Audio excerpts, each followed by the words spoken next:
Kita udah ngebahas tuh jalur prestasi, jalur domisili, jalur mutasi. Nah, kita akan membahas jalur afirmasi. Di mana jalur afirmasi ini juga ya diperuntukkan untuk para warga sekolah yang mungkin memiliki KIP, KJP ya. Nah, ini banyak banget kan para warga sekolah yang nanya, Mas Eka, saya memiliki KJP dan terdaftar di DTSN, apakah saya bisa masuk di jalur afirmasi? Nah, kita akan membahasnya di video kali ini. Halo warga sekolah, selamat datang kembali di channelnya Mas Eka. Di video kali ini kita membahas tentang jalur afirmasi, di mana jalur afirmasi ini diperuntukkan untuk para warga sekolah ya yang memiliki KIP, KJP salah satunya ya. Lalu kuotanya berapa dan indikator seleksinya apa aja serta mekanisme seleksinya itu seperti apa sih untuk di jalur afirmasi ini. Nah, agar lebih jelasnya mari kita bahas. Oke warga sekolah, kita akan mulai di jalur afirmasi ya. Sekali lagi Mas Eka ingatkan, tidak bosan-bosan untuk para warga sekolah yang mungkin baru menemukan channelnya Mas Eka nih, silakan ya dicek dulu ya video-video sebelumnya atau bisa dicek di deskripsi ya untuk beberapa video sebelumnya agar para warga sekolah nggak bingung ya, karena di video kali ini kita akan membahas tentang kuota dan juga mekanisme seleksinya atau indikator seleksinya ya. Jadi tidak membahas persyaratannya, terus mekanisme syaratnya seperti apa, itu udah kita bahas di video sebelumnya. Jadi untuk para warga sekolah silakan dicek dulu di video sebelumnya agar para warga sekolah nggak bingung ya. Sekali lagi dicek dulu ya, jangan sampai tidak dicek kemudian langsung loncat ke video yang saat ini. Nanti bingung ya, tiba-tiba ini jalur afirmasi jalur apa ya? Ya, oke ya, seperti itu ya. Sekali lagi Mas Eka sarankan untuk dicek dulu di video sebelumnya. Oke, langsung kita bahas ya untuk di jalur afirmasi. Nah, di jalur afirmasi ini ya terbagi menjadi dua ya. Ada afirmasi prioritas pertama dan ada afirmasi prioritas kedua. Kemudian untuk jalur afirmasi sendiri ya itu diperuntukkan untuk jenjang SD, SMP, SMA dan SMK. Jadi semua jenjang ada jalur afirmasinya ya. Tapi kuotanya berbeda-beda ya. Untuk di jenjang SD itu ya, SD dan SMP itu kuotanya 20% ya, termasuk kuota penyandang disabilitas sebanyak 2 murid per rombongan belajar. Kemudian untuk yang di SMA ya juga demikian, dia kuotanya ada 30% ya, 2 murid per rombel untuk yang disabilitas. Kemudian untuk SMK 37%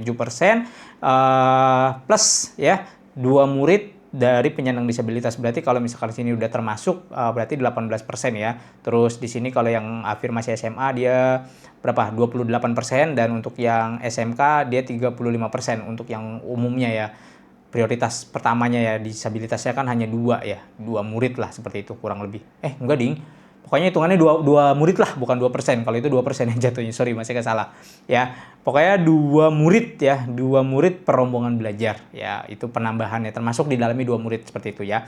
Nah, afirmasi prioritas pertama itu masuk dalam kategori apa aja Mas Eka? Afirmasi prioritas pertama itu anak panti ya, anak tenaga kesehatan yang meninggal dunia dalam penanganan COVID-19 serta penyandang disabilitas. Jadi afirmasi prioritas pertama itu ada 3 nih, anak panti, anak tenaga kesehatan, kemudian peserta penyandang disabilitas. Ya 3 itu masuk di dalam afirmasi prioritas pertama. Sementara kalau untuk afirmasi prioritas kedua, di sini ada untuk yang jenjang SD-nya itu yang anak dari Mitra Transjakarta atau KAJ, memiliki KAJ ya, Kartu Anak Jakarta atau Kartu Pekerja Jakarta yang terdaftar dalam DTKS untuk SD. Terus kalau untuk yang SMP, SMA dan SMK dia memiliki KJP plus, terus orang tuanya sebagai supir Mitra Transjakarta ya, terus memiliki KJP juga atau memiliki PIP ya, dan juga yang terdaftar dalam DTKS ya, DTKS ini KJP Plus sama KJP sebenarnya sama aja, ini dicoret ya. KJP Plus, Mitra Transjakarta ataupun PIP yang terdaftar dalam DTKS atau DTSN sebenarnya ya. Sekarang DTSN bukan DTKS lagi, tapi DTSN ya. Ini untuk jenjang SMP SMK. Jadi ini prioritas ada 2 ya, afirmasi prioritas pertama dan afirmasi prioritas kedua. Kalau para warga sekolah memiliki KJP, PIP, maka masuk dalam prioritas betul, afirmasi prioritas kedua ya, bukan afirmasi prioritas pertama. Karena afirmasi prioritas pertama hanya diperuntukkan untuk anak panti asuhan, terus anak tenaga kesehatan yang orang tuanya meninggal karena penanganan COVID-19 dan penyandang disabilitas ya. Terus kalau misalkan para warga sekolah hanya memiliki PIP aja atau memiliki KJP aja, tetap dia masuk prioritas kedua ya. Apakah prioritas kedua itu nanti harus memegang 2 kartu sakti itu atau hanya salah satu saja?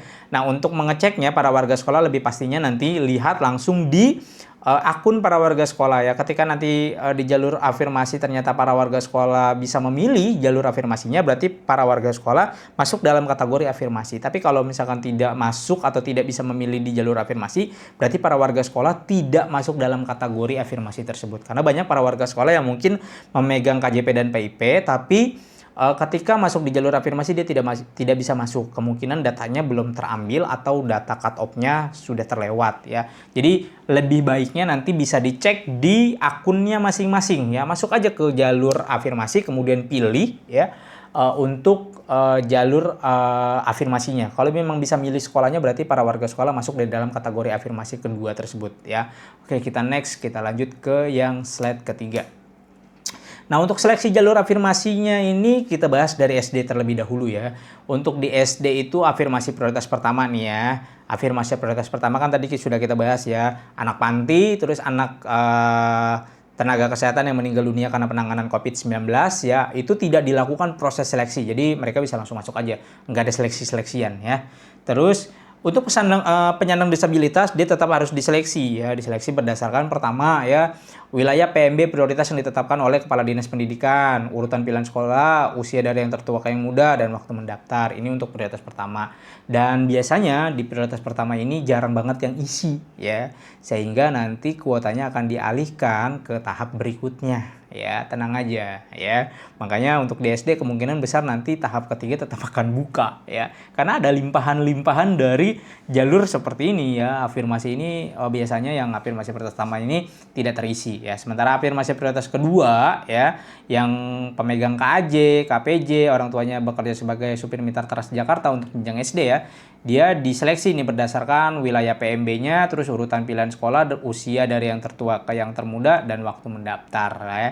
Tetap harus diseleksi ya berdasarkan 4 kriteria ini. Jadi nanti tinggal dilihat saja ya. Kalau usianya muda pasti akan kalah dengan usia yang tua ya.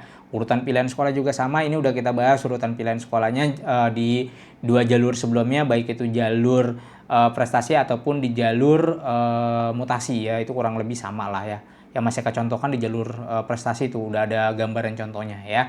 Terus kita lanjut ke jenjang SMP dan SMA. Nah, untuk di jenjang SMP dan SMA, nah ini banyak kan teman-teman yang memiliki KJP nih ya. Karena kan kalau di SD tadi yang mau masuk SD nggak ada yang punya KJP ya, hanya KAJ aja gitu ya. Nah, ini juga sama, ada afirmasi prioritas pertama dan ada afirmasi prioritas kedua. Di mana afirmasi prioritas pertama untuk anak panti dan anak dari tenaga kesehatan yang meninggal dunia karena COVID-19 ya, penanganan COVID-19, dia tidak dilakukan proses seleksi. Nah, sementara untuk yang penyandang disabilitas, dia tetap diseleksi berdasarkan wilayah PMB-nya, urutan pilihan sekolah, usia dari yang tertua ke yang termuda, urutan pilihan sekolah, dan waktu mendaftar.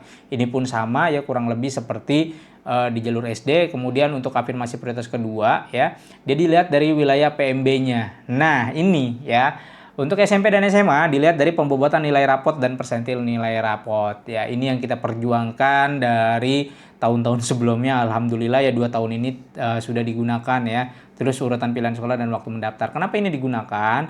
Karena ya kalian yang memegang KJP, yang memegang KIP harusnya yang memiliki bobot nilai yang lebih tinggi daripada teman-teman yang lain. Sebab apa? Kalian sudah dibantu atau disubsidi atau mendapatkan kartu Jakarta Pintar atau kartu Indonesia Pintar. Harusnya semangat belajarnya lebih tinggi lagi sehingga nilai rapot kalian dan nilai persentil kalian harusnya juga lebih tinggi harusnya. Tapi pada kenyataannya ya kan tahu sendiri ya, bisa di komen lah di kolom komentar ya.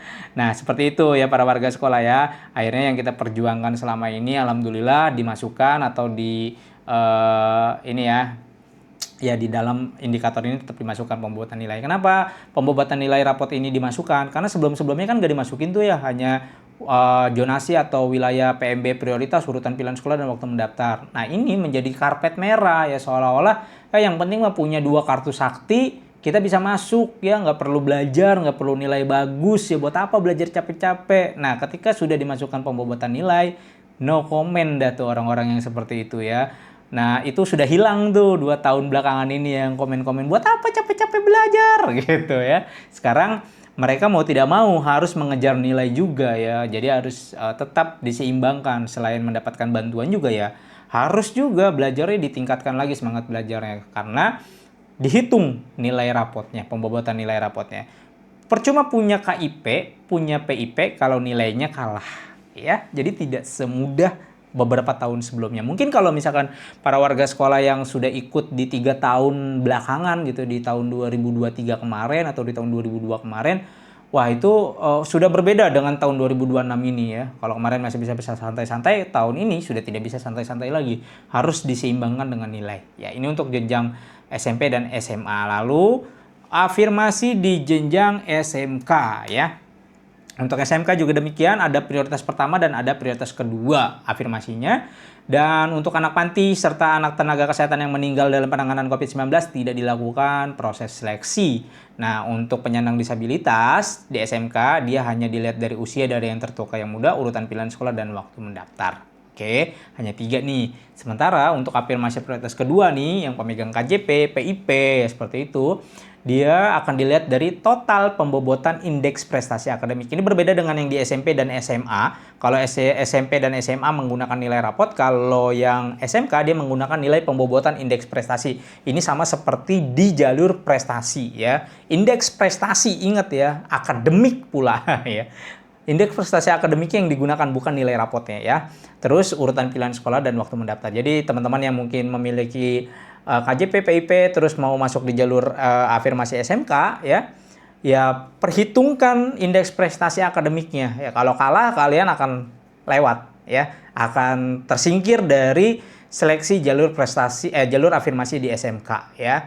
Walaupun mungkin kalian memiliki KJP ataupun PIP, ya kalian akan kalah dengan pemilik KJP dan PIP yang memiliki nilai atau indeks prestasi yang lebih tinggi daripada kalian. Nah, sebab itu jangan males-malesan ya. Jadi untuk para warga sekolah yang mungkin sekarang menonton ya pada saat ini kelas 7 atau kelas 8 ya, atau di kelas 10 atau di kelas 11, di kelas 5 dan kelas 4 dan kelas 7 dan kelas 8, ya dari sekarang ya belajar ya. Oke, mungkin itu aja informasi yang bisa Mas Eka sampaikan. Mudah-mudahan informasi ini bisa bermanfaat untuk para warga sekolah. Mas Eka undur diri, sampai jumpa di konten berikutnya. Assalamualaikum warahmatullahi wabarakatuh.